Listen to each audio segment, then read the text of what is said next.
Well, this time, ang pupuntahan namin ay iba sa nakagawa namin puntahan noon. Kung dati ang pinapakita namin sa inyo ay ang mga lugar kung saan masarap mag-unwind, mag-relax, ngayon, i-touch naman natin ang part ng history ng ating bansa na syempre, hindi dapat kinakalimutan. Ang pupuntahan natin ngayon guys ay ang Fort Santiago sa Intramuros, Maynila.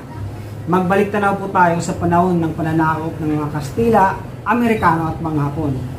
At sabay-sabay po nating paganahin ang ating mga imahinasyon kung anong naging kalagayan ng ating mga kababayan noon habang iniisa-isa natin ang mga lumang buildings doon. Ayun. So, wag na nating patagalin at excited na din ako, kaya tara na! Tara!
Umpisahan na natin ang pag-explore.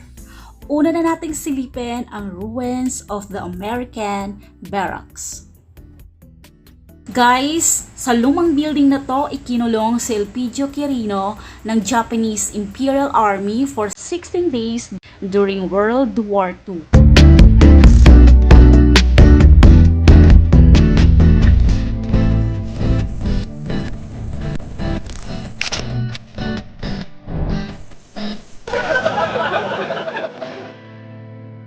Next is the actual Fort Santiago.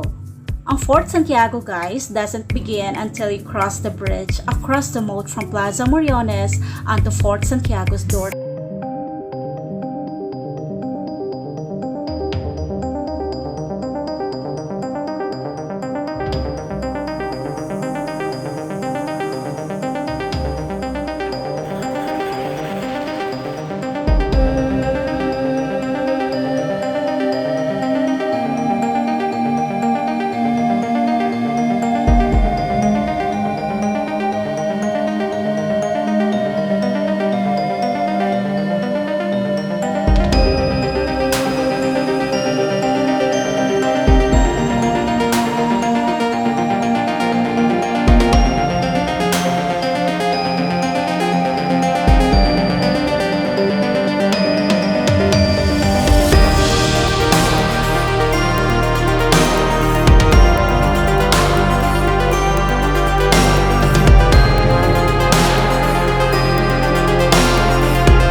naman ang Raha Sulaiman Theater.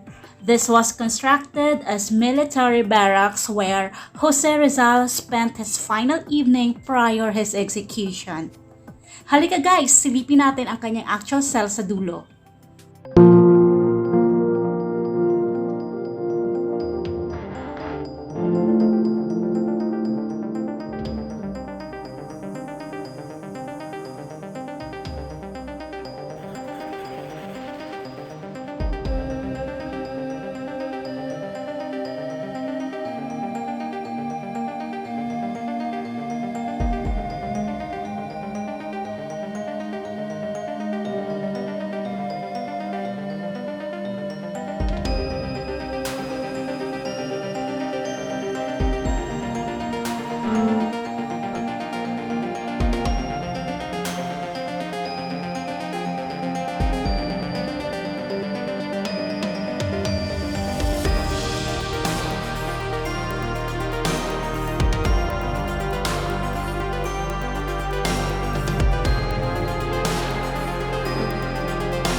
Next is Rizal Shrine Museum, which illustrates the struggles and great efforts of Dr. Jose Rizal sa pamamagitan ng mga paintings, sculptures at ilan sa kanyang mga personal na gamit. Sayang at sarado din.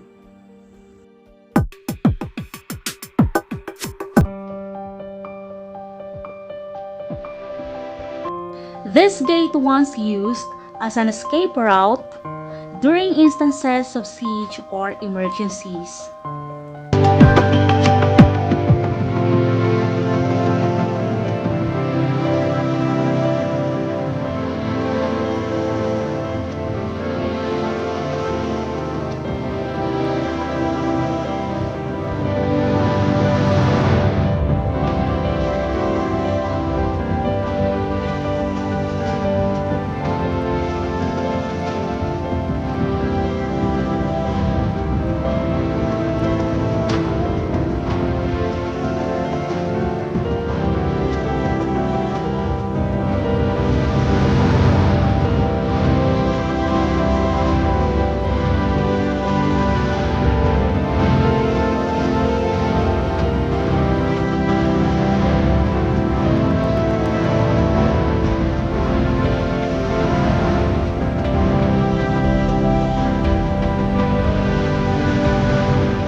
Siyempre, hindi pwedeng hindi umaura.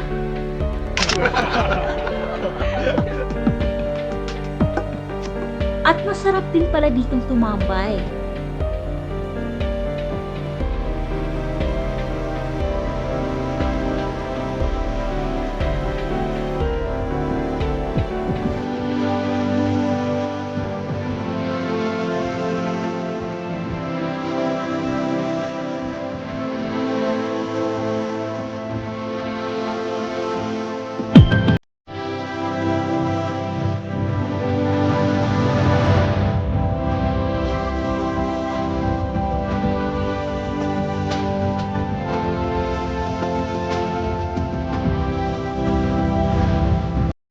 Itong white cross ay nagsisilbing mark sa mass grave ng approximately 600 victims na natagpo ang walang buhay sa dungeons at the end of World War II. Later guys, pupuntahan natin ang sinasabi kong dungeons.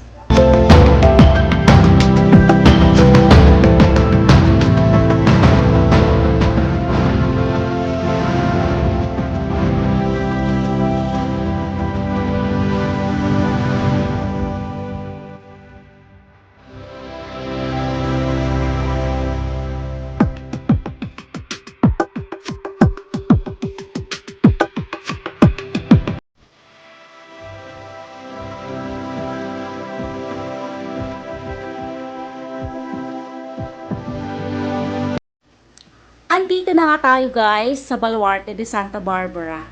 Well, ang lugar na to ay dating storage ng mga armas at gunpowder ng mga Kastila at ginawang kulungan noong 1715. Sa underground neto, mas maipapakita ang kalagayan ng mga nakakulong noon. Pero dito muna tayo.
Nandito na nga tayo guys sa dungeons.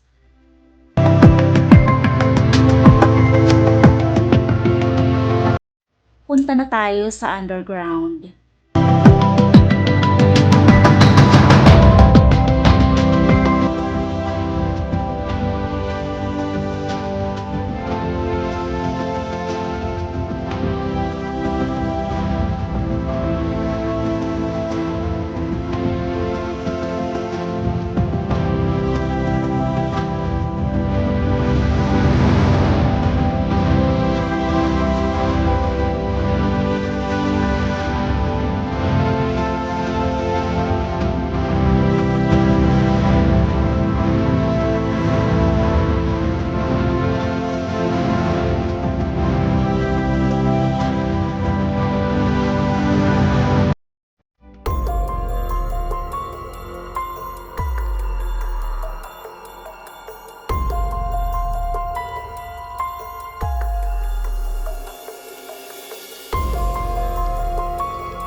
Ayon sa aking nabasa, kung di ako nagkakamali, ang capacity ko ay 100 lang.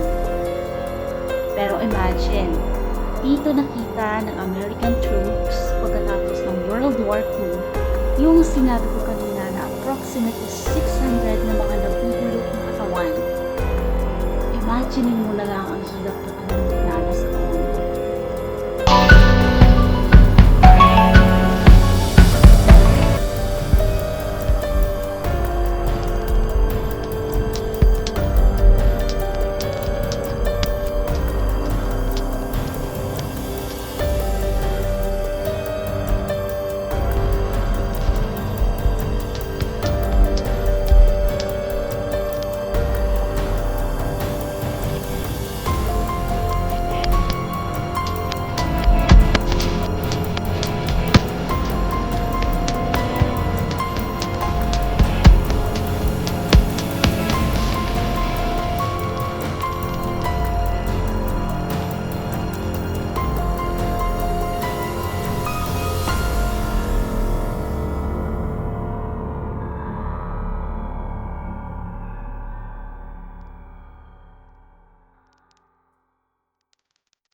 That's it guys. Actually, matagal ko nang gustong mapuntahan ang lugar na to. Estudyante pa lang ako.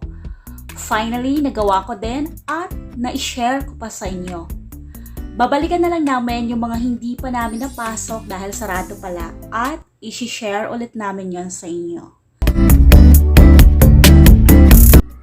Napakaganda sa pakiramdam na finally napuntahan na natin ang Fort Santiago. Yes, tama yan. Ang lugar na mahalagang bahagi sa kasaysayan ng ating bansa. Ayun. Pero syempre, hindi pwedeng mawala ang ating shoutout session. Okay. Inaabangan to ng ating mga solid Shoutout supporters. na naman tayo. Okay, unahan ko na. Sige. Shoutout kay Gillian Alexa Salomon, ang aking magandang katrabaho. Shoutout sa'yo at sa iyong buong pamilya. Salamat sa support mo. At shoutout din sa classmate ko at saka sa asawa niya, si Joseph at saka si Daisy Lunida. Maraming salamat sa suporta, mga kababayan. At shoutout din kay Jumil TV. Salamat din sa suporta. Okay? Okay. So, till our next vlog po, sana suportahan niyo kami. Tuloy-tuloy na suportahan hinihingi namin sa inyo. And, yun lamang po. Till our next vlog. Maraming salamat. Okay.